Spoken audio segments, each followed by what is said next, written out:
आज हम लोग बिहार तथ्य संग्रह में से मध्यकालीन बिहार का इतिहास देखेंगे। इससे पहले प्राचीन बिहार का इतिहास इस चैनल पे लोड कर दिया गया है, तो उसे भी आप लोग ज़रूर देखें। तो चलिए हम स्टार्ट करते हैं। डुटीरिया द्वारा प्रकाशित बिहार तथ्य संग्रह से मध्यकालीन बिहार का इतिहास।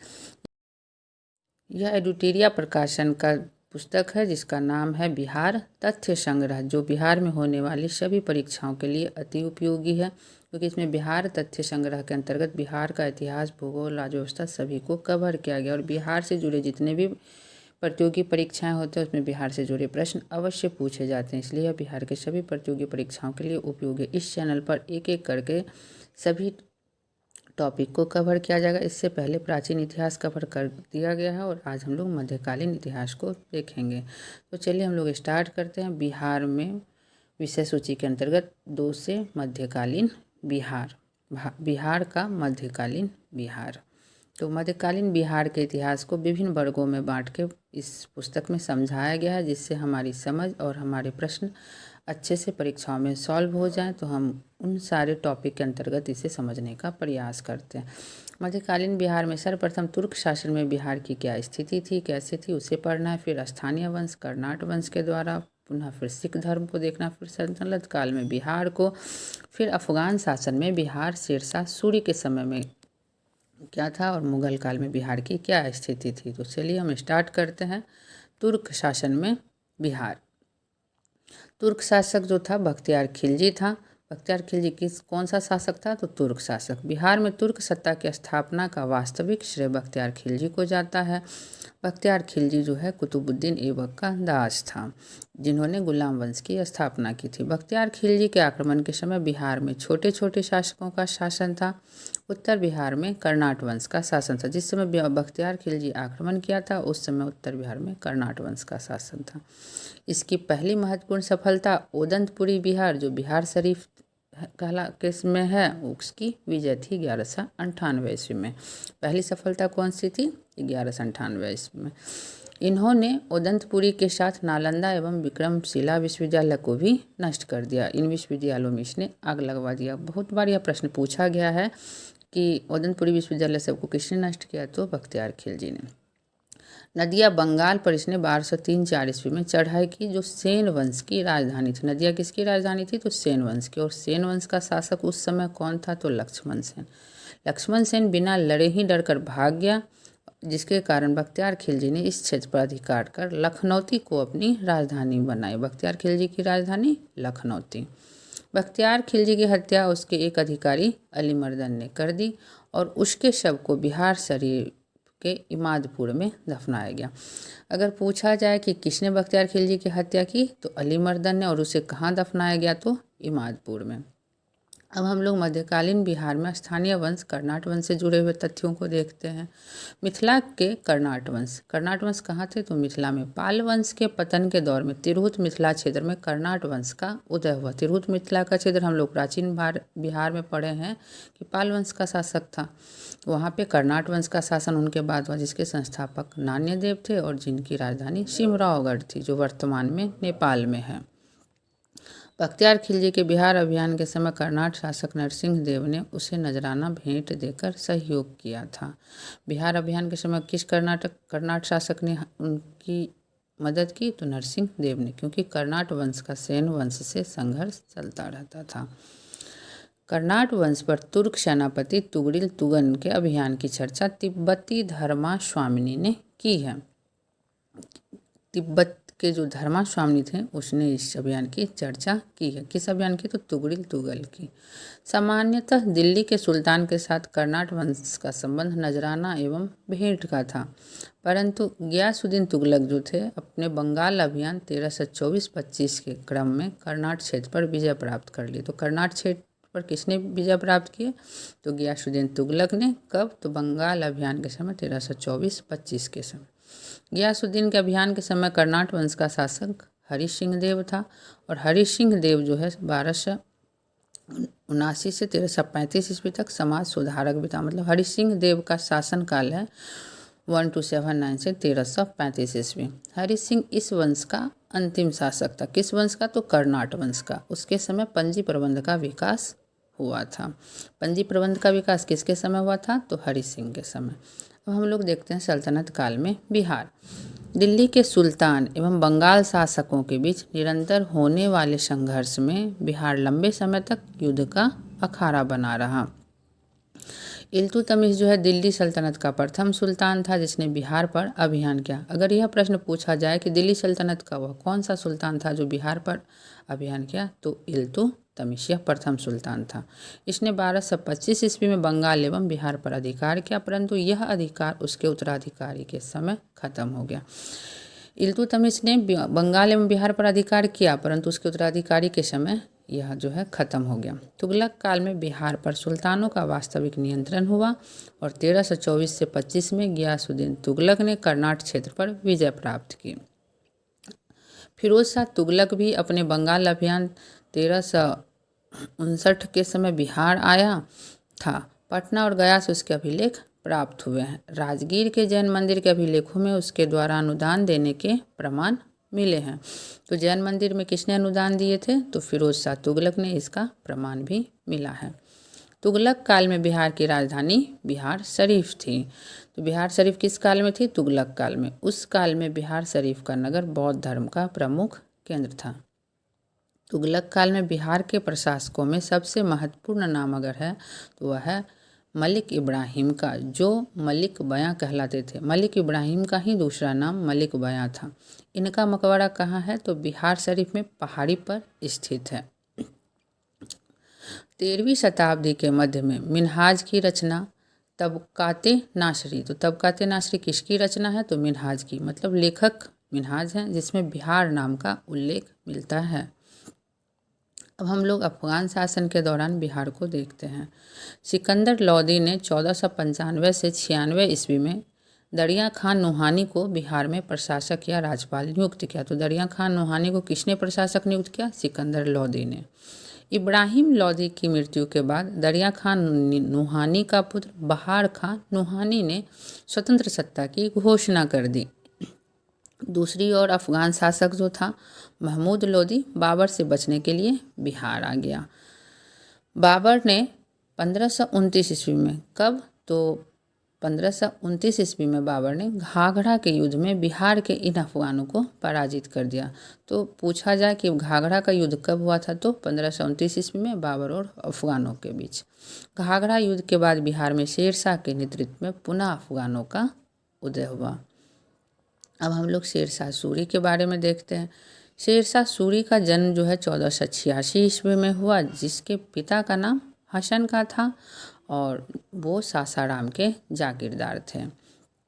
शेरशाह के बचपन का नाम फरीद खां था। फरीद खां किनके बचपन का नाम था? तो शेरशाह के बचपन का नाम था फरीद खां। और बहार खां नूहानी ने फरीद खां को शेर खां की उपाधि दी। प्रश्न पूछा जाता है कि शेर खां की उपाधि शेरशाह सूरी को किसने दी? तो बहार खां नूहानी ने फरीद खां को शेर खां की उपाधि दी। शेर खां ने नूहानियों के पतन के बाद बहार खां की विधवा दद्दू बेगम से विवाह कर बिहार क्षेत्र को अपने अधीन कर लिया। शेर खान ने 1534 ईस्वी में सूरजगढ़ की लड़ाई कब हुई? तो 1534 ईस्वी। उसमें हुआ क्या कि बंगाल को पराजित कर उस पर अधिकार शेर खान ने कर लिया। फिर 1539 ईस्वी में चौसा के युद्ध में हुमायूं को पराजित कर उसने शेरशाह की उपाधि धारण की। तो शेर खान ने शेरशाह की उपाधि कब धारण की? चौसा के युद्ध में विजय के बाद। 1540 ईस्वी में कन्नौज बिलग्राम युद्ध में हुमायूं को पराजित कर उसने दिल्ली में सूर्यवंश की स्थापना की। कब की सूर्यवंश की स्थापना? 1540 में। और 1541 ईस्वी में शेरशाह ने पटना का दुर्ग बनवाया तथा इस नगर को बिहार की राजधानी बनाई। इसका वर्णन अब्दुल्लाह के तारीख दाऊदी में मिलती है। शेरशाह ने 1543 ईस्वी में रायसीन, 1544 ईस्वी में मारवाड़ विजय किया और 1545 ईस्वी में कालिंजर अभियान में गोला फटने से वह घायल हो गया और उसकी मृत्यु होगी। प्रश्न में पूछा जाता है कि शेरशाह की मृत्यु किस अभियान के दौरान हुई? तो कालिंजर अभियान के दौरान हुई। कब? तो 1545 ईस्वी में। और किस वजह से? तो गोला फटने की वजह से। शेरशाह ने अपने जीवन काल में ही सासाराम में इंडो इस्लामिक स्थापत्य कला पर आधारित मकबरे का निर्माण प्रारंभ करवाया। प्रश्न पूछा गया है कि सासाराम का मकबरा किस स्थापत्य कला का प्रतीक है, तो इंडो इस्लामिक स्थापत्य कला का। शेरशाह की मृत्यु के बाद उसके पुत्र इस्लाम शाह ने इसे बनवाया। कृत्रिम झील के मध्य स्थित यह इमारत आकार में अष्टकोणीय एवं लाल बलुआ पत्थर से निर्मित है। यह भी पूछा गया है कि वह किससे निर्मित है शेरशाह का मकबरा, तो लाल बलुआ पत्थर से निर्मित है। शेरशाह ने बिहार में रोहतास किला भी बनवाया। शेरशाह ने जब्ती प्रणाली चलाई जिसमें भूमि की माप के आधार पर लगान निर्धारण किया जाता था। बाद में इसे अकबर ने भी अपनाया। तो किस प्रणाली के द्वारा यह लगान निर्धारित करते थे, तो जब्ती प्रणाली के आधार पर, और बाद में से अकबर भी अपनाए थे। शेरशाह का शासन सुव्यवस्थित शासन प्रणाली के लिए प्रसिद्ध था। उसने संचार व्यवस्था, डाक व्यवस्था, सैन्य व्यवस्था, राजस्व व्यवस्था में व्यापक सुधार किए। देखिए, संचार, डाक, सैन्य, राजस्व व्यवस्था, इन सभी व्यवस्थाओं में शेरशाह ने सुधार किए थे। शेरशाह के बाद उसका पुत्र जलाल खां इस्लाम शाह की उपाधि के साथ गद्दी पर बैठा। तो शेरशाह के बाद कौन गद्दी पर बैठा? जलाल खां बैठा, और किस उपाधि के साथ? तो इस्लाम शाह की उपाधि के साथ गद्दी पर बैठा। बाद में सूर्यवंश जो है 3 भागों में बट गया। 1555 ईस्वी में मच्छीबार एवं सरहिंद के युद्ध में हुमायूं ने सिकंदर सूरी को पराजित कर सूर्यवंश का अंत कर दिया। अंतिम रूप से सूर्यवंश का अंत किसने किया? तो हुमायूं ने। किसे पराजित करके? तो सिकंदर सूरी को पराजित करके 1555 ईस्वी में सरहिंद के युद्ध में। अब हम लोग मुगल काल में बिहार से जुड़े तथ्य को देखते हैं। शेरशाह की मृत्यु के बाद कुछ वर्षों तक सूर्यवंश की सत्ता बनी रही, लेकिन 1555-56 ईस्वी में मुगल राज्य की पुनः स्थापना हो गई। दिल्ली में मुगल राज्य की पुनः स्थापना के समय बिहार में ताज खां करारानी के नेतृत्व में एक अफगान राज्य का गठन हुआ। ताज खां करारानी ने अकबर के प्रति सम्मान की नीति अपनाई। अकबर के प्रति सम्मान की नीति किसने अपनाई? तो ताज खां करारानी ने। लेकिन उसके पुत्र दाऊद खां करारानी ने इसका विरोध किया। अकबर ने उसे दंडित करने के लिए स्वयं आक्रमण किया। किसके ऊपर? तो दाऊद खां करारानी के ऊपर। 1576 ईस्वी में उसने पटना को जीत लिया और दाऊद खां को पटना छोड़कर भागना पड़ा। तो अकबर जो है पटना विजय कब हासिल किया? तो 1576 ईस्वी में। यह प्रश्न भी पूछा जाता है कि अकबर पटना विजित कब किया? तो 1576 ईस्वी में। दाऊद खां जो है बिहार का अंतिम अफगान शासक सिद्ध हुआ, क्योंकि अकबर उसके बाद पटना विजित कर लिए।